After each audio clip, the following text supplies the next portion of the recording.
ሰላም እንዴት ናችሁ? ውድ የማን ዩናይትድ ኢትዮ ፋንስ ተከታታዮች በያላችሁበት ሰላማችሁ ይብዛ። በርካታ ስፖርታዊ መረጃዎችን ወደ እናንተ ይዘን መጥተናል። ቤንያሚን ሼሽኮ እንግዲህ የማንቸስተር ዩናይትድ የወሩ ምርጥ ተጫዋች ተብሎ ተመርጧል። እኚህና ሌሎች ስፖርታዊ መረጃዎችን ወደ እናንተ ይዘን መጥተናል። እስከ ፕሮግራማችን መጠናቂያ ድረስ አብራችሁን ቆዩ።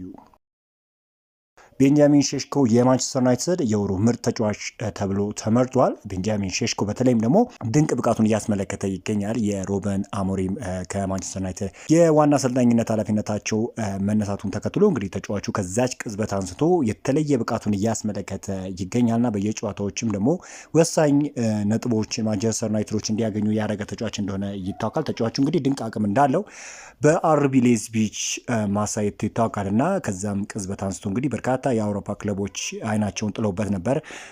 ለአብነት ያህል የሰሜን ለንደኑ ክለብ አርሰናል ተጫዋቹን ለማስፈረም ሙከራ አድርጎ ነበር። ነገር ግን ተጫዋቹ እንግዲህ ኮንትራቱን እንዳራዘመ ይታወቃልና የማንቸስተር ዩናይትድ ጥያቄም ሲመጣ ደግሞ ተጫዋቹ እሽታውን እንደሰጠ ይታወቃል። ከዛ ውጭ ደግሞ ቤንጃሚን ሼሽኮ ዌስትሃም ላይ በጨዋታው መጠናቂያ ያስቆጠራት ጎል የማንቸስተር ዩናይትድ የወሩ ምርጥ ጎል ተብላ ተመርጣለች። ተጫዋቹ በጣም ግሩም እንቅስቃሴ እያስመለከተ ይገኛልና በዚህ ሁኔታ የሚቀጥል ከሆነ እንግዲህ በማንቸስተር ዩናይትድ ዋና አሰላለፍ ውስጥ የማይካተትበት ምንም ምክንያት ይሆናል ተብሎ አይጠበቅም። የክሪስታል ፓላሱ አሰልጣኝ ኦሊቨር ግላስነር ስለ ማንቸስተር ዩናይትድ እንዲህ ሲሉ ተናግሯል። በጣም ጥሩ ሚዛኑን የጠበቀና እጅግ ልምድ ያለው ቡድን አላቸው። ሉክ ሾው፣ ሃሪ ማኬር፣ ካስሜሮ፣ ብሩኖ ፈርናንዴዝ፣ ማቲያስ ኩኛ፣ ብሪያን ኢምቦሞን ስንመለከት እነዚህ በፕሪሚየር ሊጉ በእውነት ልምድ ያላቸው ተጫዋቾች ናቸው። በሌላ በኩል ደግሞ አማድ ዲያሎ፣ ኮቢ ሜኖ ከተመለከት ናቸው በጣም ወጣትና ትልቅ ተሰጥኦ ያላቸው ተጫዋቾች አለው። ዋናው ነገር ተጫዋታው ግልጽ የሆነ መዋቅር ያለው መሆኑ ነው ሲሉ ነው ኦሊቨር ግላስነር የተናገሩት። አክለውም በኦልድ ትራፎርድ በሙሉ ራስ መተማመን መጫወት ያስፈልገናል። ከኤቨርተን ጋር የነበራቸውን ጨዋታ ይቻለው ድንቅ በሽግግር ጨዋታ የተገኘ ጎል አስቆጥረዋል። በአጥቂ መስመር ላይ ያላቸውን ፍጥነት ማየት ትችላለህ። ኤቨርተንን እንዳስቸግሯቸውም ተመልክቻለሁ። ስለዚህ በኦልድ ትራፎርድ ለመገኘት በጉጉት እጠባበቃለሁ ሲሉ የክሪስታል ፓላሱ አሰልጣኝ ኦሊቨር ግላስነር ተናግረዋል። ባርሴሎናዎች ማርከስ ራሽፎርድን በቋሚነት ማስፈረም እንደሚችሉ ሙሉ እምነት እንዳላቸው ተነግሯል። ከተጫዋቹ ጋርም በግል ጉዳዮች ስምምነት ላይ ለመድረስ እንደተቃረቡ ፋብሪዚዮ ሮማኖ አስታውቋል። ባርሴሎና እንግዲህ ድንቅ የሆነ የሚባል የፊት መስመር ተጫዋቾች እንዳሉት ይታወቃልና ከነዚህ ተጫዋቾች ጋር ተወዳድሮ ማርከስ ራሽፎርድ የተሻለ ነገር ማስመልከት የሚችል ከሆነ ባርሴሎናዎች በተለይ በዘንድሮ የውድድር ዓመት ጥሩ የሚባል ጊዜን ማሳለፍ ችሏል። ማርከስ ራሽፎርድ ይህን ያህል በማንቸስተር ዩናይትድ ቤት የደመቀበት ጊዜን ካወዳደርን ያን ያህል ላይሆን ይችላል። ነገር ግን በባርሴሎና መጠነኛ የሆነ እንቅስቃሴን ማሳየት ችሏል እና ባርሴሎናዎችም አሁን እንግዲህ ተጫዋቹ በክለባቸው እንዲቆይ ፍላጎት አሳይተዋል። ተጫዋቹም እንግዲህ በባርሴሎና የመቆየት ፍላጎት እንዳለው ይታወቃል እና ከዚህ አንጻር ተጫዋቹ በባርሴሎና የሚቆይበት እድል ሰፊ እንደሆነ እየተገለጸ የሚገኘው ማንቸስተር ዩናይትድ ለማርከስ ራሽፎርድ የዝውውር ዋጋ ለባርሴሎና ግልጽና ጠንካራ የሆነ መልእክትን አስተላልፏል። ክለቡ ለባርሴሎና በስተው ምላሽ 30 ሚሊዮን ዩሮ ካልሆነ በስተቀር ሌላ አማራጭ የለም፣ በዋጋው ላይ ምንም አይነት ድርድር አናደርግም በማለት ቁርጠኛ አቋምን ማሳወቁም ይታወቃል። ከዛ ውጪ ማንቸስተር ዩናይትድ ጀርመናዊን ተከላካይ ሚሊክ ቲያውን በክረምት የዝውውር መስኮት ለማስፈረም የሚደረገውን ፉክክር ለመቀላቀል ተዘጋጅቷል። በርካታ የተከላካይ ስፍራ ተጫዋቾችንም እንግዲህ ማንቸስተር ዩናይትዶች የተመለከቱ ይገኛሉ። በተለይም ደግሞ ማንቸስተር ዩናይትድ በቻምፒዮንስ ሊግ የሚያሳትፈው ነጥብ ይዞ ማጠናቀቅ የሚችል ከሆነ በርካታ ዝውውሮችን የመፈጸም እድል ይኖራል ተብሎ ይጠበቃል። እንግዲህ ማይክል ካሪክ እንግዲህ ጋዜጣዊ መግለጫ ሰጥተዋል። ነገ ከሚደረገው ጨዋታ አስቀድሞ ነው ያንን ነገር የማቀርብላችሁ ይሆናል። ማይክል ካሪክ ስለ ሻምፒዮንስ ሊግ ሲጠይቁ በእርግጠኝነት መሆን የምንፈልገው እዚያ ቦታ ነው። ያለፈው ታሪክ ስለሆነ ብቻ ነገሮች ዝም ብለው ይሳካሉ ብለን የምንገምት አይመስለኝም። አሁን ወይም በሚቀጥለው የውድድር ዘመን ምን መከሰት እንዳለበት የሚወስን የአሁኑ ስራችን ነው። ያንን የሻምፒዮንስ ሊግ ተሳትፎ በብቃት ማግኘት አለበት። ብቁ መሆንን ማሳየት ይኖርብሃል። እውነቱን ለመናገር በአሁኑ ሰዓት ከፊታችን ባለው ነገር ላይ ከፍተኛ ትኩረት አድርገናል። ሌላ ቦታ መመልከት ምንም ፋይዳ የለውም። የት መሆን እንደምንፈልግ እናውቃለን።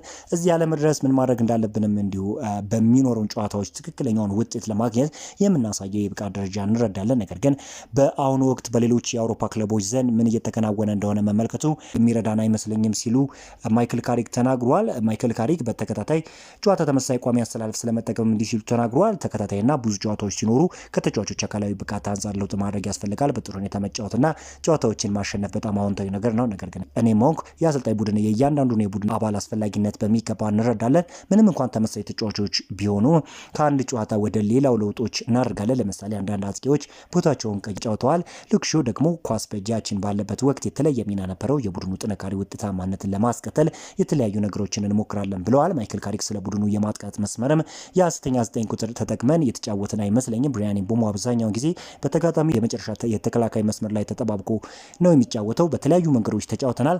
ከሜዳችን ውጭ ባደረግናቸው 2 ጨዋታዎች 4 ነጥብ ማግኘት መጥፎ አይባልም። ተቀያሪ ወንበር ላይ ያሉ ተጫዋቾችን በመጠቀም ጨዋታውን መለወጥ መቻላችን ትልቅ ጥንካሬያችን ነው ሲሉ ነው የተናገሩት ማይክል ካሪክ።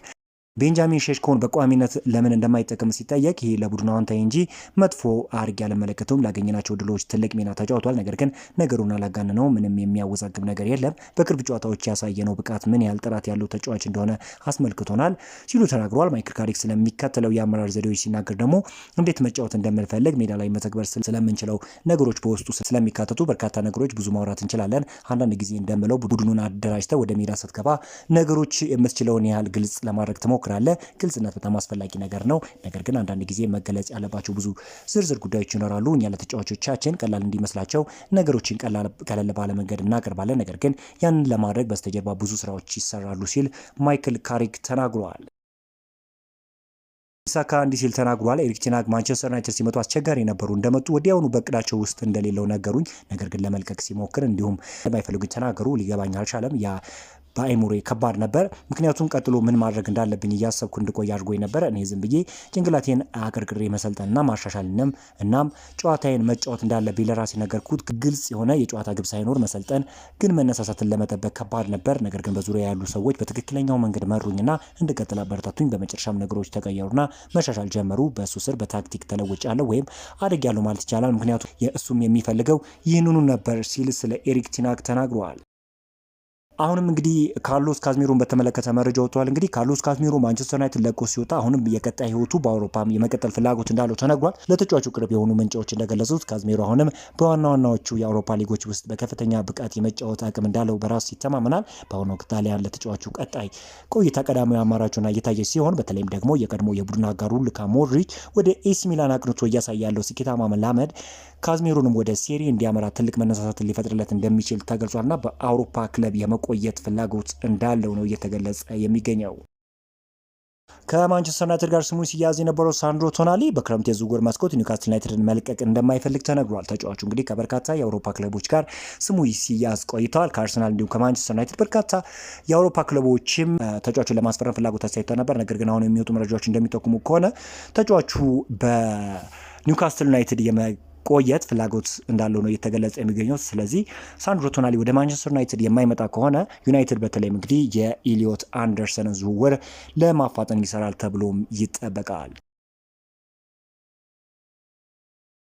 በዛሬው ዕለት እንግዲህ ዩናይትድን የተመለከቱ ስፖርታዊ መረጃዎች እኚህን ይመስላሉ። በአዳዲስ ስፖርታዊ መረጃዎች እስክንገናኝ ድረስ መልካም ተመኘው። ቪዲዮ ላይክ በማድረግ ለብዙዎች እንዲደርስ አድርጉ። ቻው ብያለሁ።